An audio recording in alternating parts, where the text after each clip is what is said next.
여러분 안녕하십니까? 오늘이 그 수요일 오전 10시 34분을 지금 가리키고 있습니다. 오늘은 평일날이잖아요. 근데 어떻게 집에서 녹화를 하느냐? 여름 휴가 중입니다. 여름 휴가를 받았어요. 그래가지고 내가 그 방랑이 인생이라는 그런 유튜브 채널도 또 하잖아요. 거기 그 방랑이 인생을 보면은 전국을 돌아다닌다는 걸 알 수 있습니다, 내가. 그래서 전국을 방랑하는 그런 인생이다 해서 이제 방랑이 인생이라는 제목을 달았는데요. 그래서 이번에 그 여름 휴가를 받으니까 시간이 많고, 그래서 그 완도를 갈까 이런 생각을 가졌단 말이에요.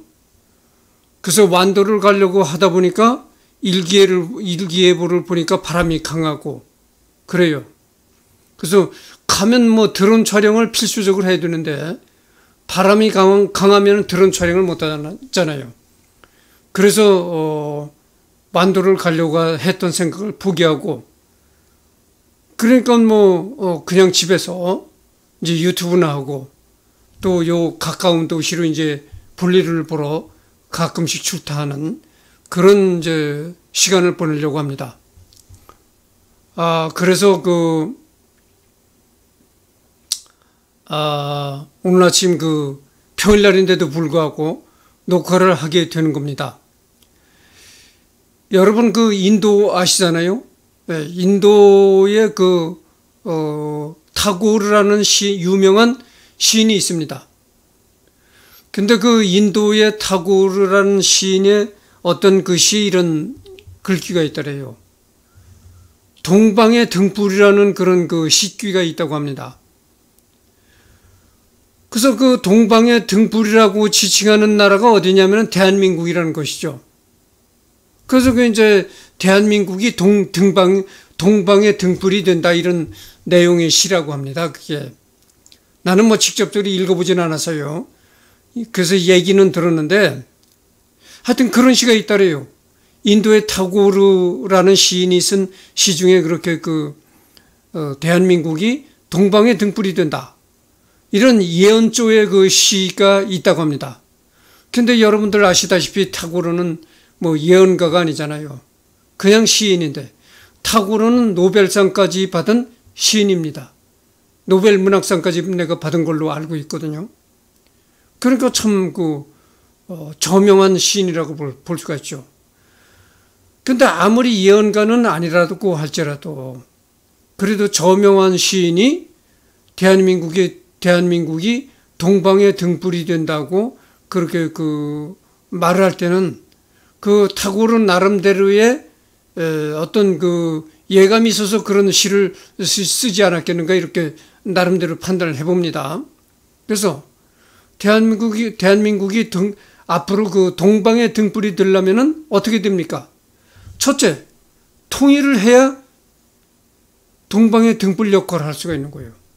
통일이 돼서 대한민국 이 땅에 한반도 이 땅에 완전한 평화가 이루어져야 그래야 동방의 등불이 될 수가 있는 것 아니겠습니까? 그러니까 인도 타고르가 대한민국이 동방의 등불이 된다고 했을 때는 대한민국이 통일이 된다 이런 것을 암시하고 있지 않는가 이런 생각을 해보고요. 그 다음 두 번째는 대한민국 경제가 세계를 제패하는 그런 식의 국가가 될 것이다 이런 그런 측면에서도 또 동방의 등불이라고 할 수가 있는 것입니다. 그리고 과학기술이 세계에서 또 뛰어나다. 그래서 이제 그런 측면에서도 또 동방의 등불이라고 말할 수도 있다고 난 그렇게 봅니다. 그래서 대한민국이 진짜 동방의 등불이 되려고 하는 것인지 여러분들 인터넷 유튜브에 들어가 보면은 소위 국뽕이라고 일컬어지는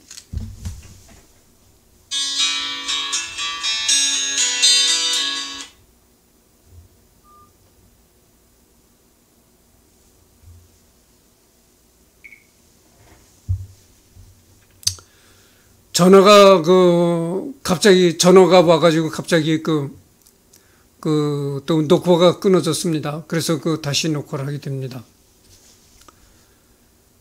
그래서 인터넷에 들어가 보면 여러 가지 소위 말하는 국뽕이라고 하는 그런 유튜브들이 많습니다. 그래서 그거를 열거해 보면은 체리 튜브, 대고구려 최고, 그 다음에 디시멘터리, 최고 튜브, 이런 국뽕 채널들을 내가 구독하고 있는 사람이거든요. 그런데 이 재미납니다. 이 체리 튜브나 이 대고구려 제국, 디시멘터리 최고 튜브, 이런 거를 시청해 보면요, 참 흥미롭고 재미난 얘기들이 많이 올라오는데, 이 대고구려 제국을 접속해 보면은 어떤 여자 목소리가 나옵니다. 여자가 이제 이 목소리가 나오는데, 내레이션을 하는 목소리가 나오거든요. 근데 그 여자가 하는 거 보면은 전문적인 어떤 성우 같아요. 일반인은 아닌 것 같습니다. 상당히 발음도 또렷하고, 원고를 읽어가는 게 상당히 아주 능숙합니다. 그래서, 야, 이거 성우를 돈을 주고 고용하는 것이 아닌가. 이런 생각까지 해봤어요. 그 채널이 바로 어느 채널이냐면은 대고구려 제국이라는 채널이다. 이런 말씀드리고. 그래서 내가 왜 이 국뽕 얘기를 꺼내는 거 아니에요? 내가 아까도 얘기를 했잖아요.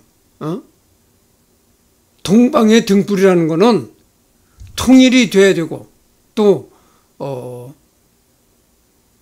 경제가 세계에 첫 번째나 두 번째를 가야 되는 그런 으뜸이 돼야 되고, 그 다음에 과학기술도 세계에서 첫 번째니 두 번째니 갈 정도의 과학기술이 발달해야 된다. 이런 얘기를 했습니다. 그러면서 탁오르는 대한민국은 동방의 등불이 될 것이라고 예찬하는 그런 시를 지은 적이 있다. 그래서 아마도 대한민국이 동방의 등불이 되는 그런 걸 예언했지 않았겠는가, 이런 얘기를 했습니다. 근데 이 밀리터리라는 그런 채널에 들어가 보면요, KF-21 전투기 전격 등장하자 등골에 식은땀이 흐른다. 중국이 한국의 KF-21 전투기가 등장하자 중국이 등골에 식은땀을 흘린다는 것이죠. 하여튼 재미난 겁니다. 그건 그렇고. 한국 무기의 진심인 필리핀 KF-21 전투기 가장 먼저 도입할 가능성이 많은 나라가 필리핀이라는 것이죠. 그러니까 KF-21을 전 세계에서 가장 빠르게 먼저 도입할 가능성이 있는 나라가 필리핀이다. 이런 게 또 나왔고, 방사청, 인도네시아 퇴출 준비. 방사청에서는 인도네시아를 퇴출할 그런 준비에 있다. 여러분 아시다시피 인도네시아가 얼마나 질척거립니까? 그러니까 왜 인도네시아가 괘씸한 관이, 여러분들 뉴스를 들어서 잘 아시겠지만 인도네시아가 돈 없다고 하면서 자꾸 연체를 시키고 질질 끌잖아요. 한때는 또 돈이 없으니까 팝유를 받아달라. 이래가지고 또 했다는 겁니다. 아니, 그러면 그렇게 돈이 없는 주제에 프랑스 라팔 전투기를 들어오겠다고 프랑스와 또 전투기 계약을 맺었다고 하네요. 그리고 또 미국의 F-15인지 F-30인지 하여튼 그걸 또 계약을 맺었다는 거래요. 그러니까 이 괘씸한 일 아닙니까? 우리나라 KF-21은 돈이 없다고 연체를 하면서 돈이 없다 하고 엄살을 부리고 팝유를 주네 어쩌니 이렇게 엄살을 부리면서 뒷공무니로는 프랑스 라팔과 계약을 하고 라팔 전투기를 사들이겠다고 계약을 하고 미국의 F-30인지 하여튼 그거를 또 계약을 했다는 겁니다. 그게 우리나라를 속이는 거 아닙니까? 돈을 가지고 있으면서도 한국한테는 돈이 없다 팝유를 주겠다 어쩌다 이러면서 계속 질질 끌고, 그러면서 뒷공무니는 뒷공문으로는 다른 나라 그 비싼 전투기를 기약을 한다는 것이죠. 그러니까 이게 정말 인도네시아 행동이 괘씸한 겁니다. 그래서 우리 국민들 중에는 인도네시아를 빨리 내쫓아라. 이런 그 얘기가 강경하게 내가 나오는 걸로 알고 있어요. 그래서 방사청 인도네시아 퇴출 준비, KF-21 보라매 전투기 극한 지상시험 전격 성공, 기관총 장착한 4발 로봇으로 산악작전, 현대 로템 다족 로봇 이렇게 나오고, 이게 체리 튜브입니다. 그 다음에는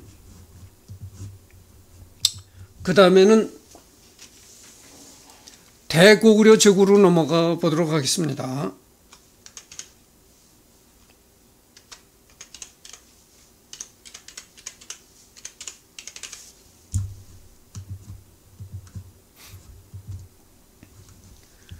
대고구려 제구로 넘어가면 어떤 얘기들이 올라와 있냐면은 KF-21 도입 폴란드 군사동맹, 폴란드가 한국 무기를 싹쓸이 해갖고 군사동맹까지 맺으려고 한다. 이런 얘기입니다. 한국이 극비리 개발 성공한 기체 KF-21 무인 스텔스기 첫 이륙, 한국이 벌써 무인 스텔스기까지 연구하고 있다는 이런 얘기입니다. 무인 스텔스기라면 뭡니까? 6세대급이라고 할 수 있잖아요. 근데 보면은 보세요. 한국이 극비리 개발 성공한 기체 KF-21 무인 스텔스기 첫 이륙, 그거 보면 한국이 벌써 6세대 전투기를 향한 시작을 하고 있다, 이런 걸 알 수가 있습니다. 이런 게 또 올라와 있고요. 그 다음에는 봅시다. 그 다음에는 디시멘터리.